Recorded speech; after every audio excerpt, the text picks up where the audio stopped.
Kumusta mga brad? Doon nga po sa Indonesia naglabas na naman sila ng panibagong scooter. At ito nga po ang Yamaha Gear Ultima 125 Hybrid. Dito sa Pilipinas, napakasikat na rin ang motor na ito. Kaya panigurado ilalabas din nila sa Pilipinas itong 2025 model. Kung titignan nga po natin yung itsura niya, ang laki po ng pinagbago niya. Ibang-iba na siya doon sa mga previous model. Hindi katulad doon sa scooter na alam ko. Bago. Pero wala namang pinagbago. Bago pala kayo eh.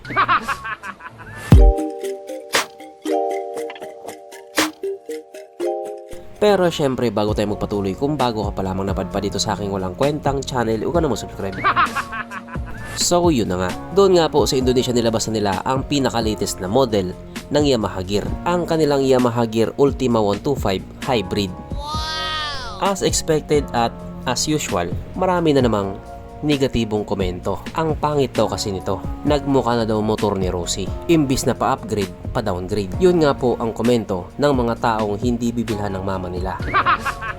Kung sa bagay, kung titignan nga po natin yung itsura sa motor na ito, nagbago talaga siya. Para siyang alien. I mean yung headlight niya, para siyang mata ng alien. Pero hindi ko po sinasabing pangit siya. Kasi para sa akin, gwapo pa din naman siya. At kung ikukumpara nga po natin dito sa previous model, makikita mo na agad yung pagkakaiba nila. Mas naging aggressive alien looking itong bagong model. Kasi nga dahil sa headlight niya. Parang katulad din doon sa NMAX version 2 tapos sa NMAX Turbo. Yung NMAX Turbo mukha daw may polio. Sabi ng mga tao. Pero siguro kung mayroon mang malaking pagbabago dito sa bagong Mio Gear or Yamaha Gear, siguro yung fuel consumption niya. Yes po, kasi sa pangalan pa lang niya, Yamaha Gear Ultima 125 Hybrid. Yung makina nga po ng Yamaha Fazio at yung makina nito, parehas lang. Kaya sigurado panalo yung litro ng gasolina mo dito. At dahil dyan, pag-usapan na lamang natin kung ano bang meron sa motor na ito at kung gaano nga ba talaga siya kaganda. So ito nga po ang bagong Yamaha Gear Ultima 125 Hybrid na mayroong 124.8 cubic centimeter engine displacement, 4-stroke single cylinder, single overhead cam with 2 valves, powered by Blue-Core hybrid technology. Nang ibig nga po sabihin, mas pinalakas na makina at mas panitipid palalo sa gasolina. Fuel injected at ito po ay naka-air cooled pa din. Panis yun sa Honda Click 125. Pagdating naman po sa kanyang power, ito pa ay merong 8.3 horsepower, 6,500 RPM, 10.6 Nm of torque at 4,500 RPM. At dahil nga po kalalabas pa lamang sa motor na ito, wala pa po tayong ideya pagdating sa kanyang top speed. Pero syempre bibilis lang naman yan kapag nandito na yan. Ang kanyang tangke ay kayang magkarga ng 5.1 liters fuel tank capacity. At wala din po tayong idea pagdating sa kanyang fuel consumption. Pero sigurado matipid na sa gasolina yan. Ang sukat ng kanyang gulong ito, isa pa to sa mga nagbago talaga sa kanya. 110 by 70 by 12 sa harap. At 110 by 70 by 12 din sa likuran. Yes po, 12 inches na po yung sukat ng gulong niya. Hindi nakatalo doon sa previous model na 14 inches. Panigurado may masasabi na naman yung mga ulupong dyan.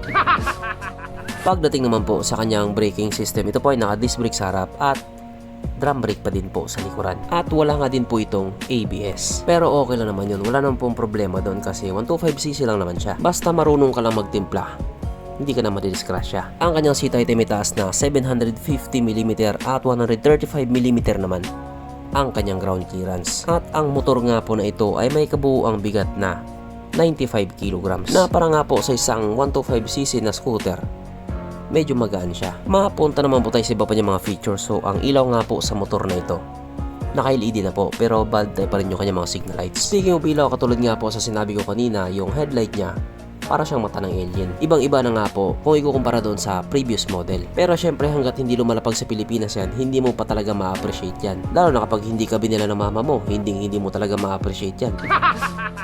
Ang kanyang gauge panel ito po ay naka-digital na. Isa pa yan sa mga nagbago sa kanya. O diba, maganda na rin yung panel niya. Kaso lang mapahanggang ngayon, hindi pa din ito naka-keyless. Disusi pa din po siya. Pero hindi po big deal yun. Para sa akin, mas okay nga yun eh. At hindi nga po mawawala sa motor na ito ang kanyang USB charging port. Na para kahit saan ka nga po magpunta, hindi ka na mangangamba na baka malobat yung cellphone mo kasi nga manonood ka pa ng Pornhub. At oo nga pala, present din dito sa motor na ito ang walang kamatayang SSS or Start and Stop System. Na just in case nga po nakahinto kasi sa traffic light at hindi mo pinihit yung silinyador sa loob ng 3 or 5 segundo, kusa nga pong mamamatay ang makina sa motor mo. At pihitin mo lamang din siya pabalik. kung saan na rin siya aandar. Katulad nga din po sa mga bagong scooter ngayon, wala na din po itong kickstart. O nga pala, meron din po itong Smart Connect at meron din po itong answer back system. At nandito na nga po tayo sa exciting na part, ang kanyang mga suspension. So sa harapang bahagi nga po, ito ay ginamitan ng telescopic fork. At sa likuran naman, ito po ay gumagamit ng single shock absorber na ayon nga po sa mga taong nakagamit sa motor na ito, maganda ang bounce.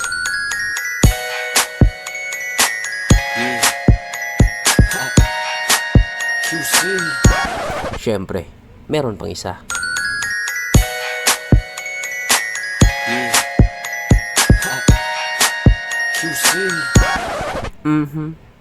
Panigurado. Wala na namang nalungkot. At dahil wala nga pong nalungkot, alamin na po natin kung present nga ba sa motor na ito yung tatlong pinaka-importanting features. So, una na nga po dito ang kanyang lagayan ng istalyon. At good news mga brad, meron siyang ganon. Meron siyang lagayan ng istalyon. Pangalawa, meron din po siyang sabitan ng pulutan. Hindi lang isa, kundi dalawa. At oras na nga po para sa ating Red Horse Check, ang pinaka-importanting feature sa isang motor. At ayon nga po sa aking masusing pag-aanalisa, ang motor na ito ay kayang magkarga ng 2 kahong Red Horse.